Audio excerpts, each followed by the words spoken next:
దాని తర్వాత ఈ బోర్డులో ఆ రిపోర్ట్ని యాక్సెప్ట్ చేయడం జరిగింది. దాని తర్వాత ఆ రిపోర్ట్లో ఉన్న ఒక ముఖ్యమైన అంశం ఏంటంటే స్విమ్స్ కి సంవత్సరాల తరబడి రిక్రూట్మెంట్ జరగలేదు.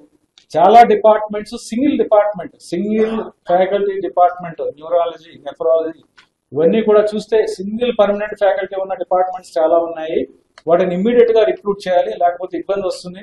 మనము ఏది చేసినా సరే మంచి క్వాలిటీతో చేయాలి. స్విమ్స్ ని ఒక మంచి national level, global level institute కింద నిలపాలి అనేది ముఖ్యమంత్రి గారి ఉద్దేశం. దానికి తగ్గట్టుగా బోర్డు కూడా చాలా మంచి నిర్ణయం కూడా తీసుకోవడం జరిగింది.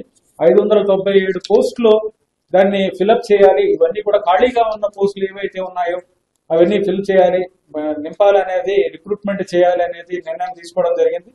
దాంట్లో ఫ్యాకల్టీకి సంబంధించి 100 పోస్టులు, నర్సెస్, పారామెడికల్ స్టాఫ్స్ వీళ్ళందరూ కలిపి నర్సులు 434, పారామెడికల్ స్టాఫ్ 15 మంది, అడ్మినిస్ట్రేషన్ స్టాఫ్ 48 మంది, మొత్తం మీద 597 మందిని రిక్రూట్ చేయాలనేది ఈ రోజు చాలా మంచి నిర్ణయం తీసుకోవడం జరిగింది.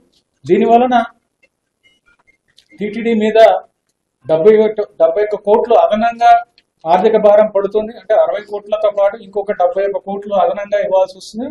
మొత్తం మీద 131 కోట్లు అదనంగా మనకి మొత్తం మీద భారం ఉన్నా సరే ఇది పేద ప్రజలకి మెరుగైన సేవలు అందించాలి, మంచి క్వాలిటీ సర్వీస్ ఇవ్వాలనే ఉద్దేశంతో దీన్ని అప్రూవ్ చేయడం జరిగింది. దీని ప్రకారం కూడా త్వరలో మేము రిక్రూట్మెంట్ కూడా స్టార్ట్ చేయడం జరుగుతుంది. దీంతో పాటుగా శ్రీవారి వైద్య సేవ అనేది చాలా మంది డాక్టర్స్, ప్రొఫెషనల్స్ ఈ వైద్య సేవ అందించడానికి వాలంటీర్గా ఎలా అయితే శ్రీవారికి మనకి వాలంటీరీ వ్యవస్థ ఉందో ఆ విధంగా ఇవ్వడానికి చాలా మంది ముందుకు వస్తున్నారు.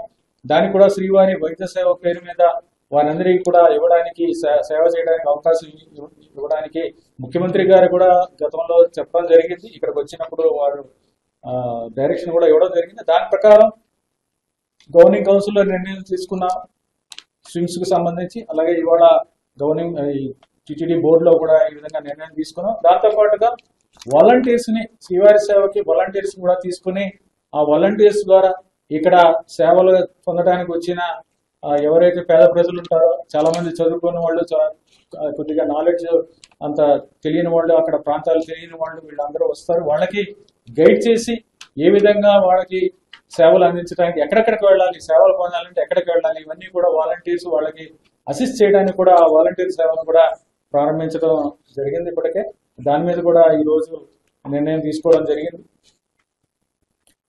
అన్ని మతస్థులని బదిలీ చేయాలనేది టీటీడీ బోర్డు ఇప్పటికే నిర్ణయం చేయడం జరిగింది.